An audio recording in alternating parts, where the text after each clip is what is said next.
Hi, welcome to another new video. I hope you guys doing really well, and in this video I am going to talk about how to find best WWE QR codes Supercard. So without any further ado, let's dive into the main topic. So as if you can see that we already searched a string, and the string is WWE QR code Supercard. So here you can see we have some Twitter who provide us that QR code, but in here we need to find out the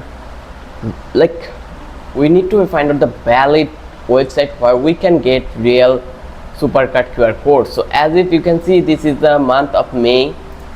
If you want to see it, as you can see, this is May 20. So in here we find out a link that is provide May 2025 QR code. So I am going to visit that place. Once I click over here, now you can see that this page literally made for the code.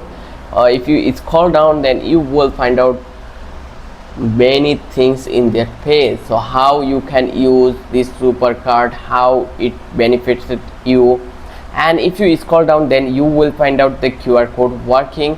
Redeem this QR code for a pair WWE 2024 theme 40 roads, and you just need to scan this QR code, and if you scan it, then you are allowed to use this code on your WWE Supercard. So I hope this video was helpful for you. If you think this video was helpful, then don't forget to subscribe our channel and don't forget to hit the like button. Till then, have a good day.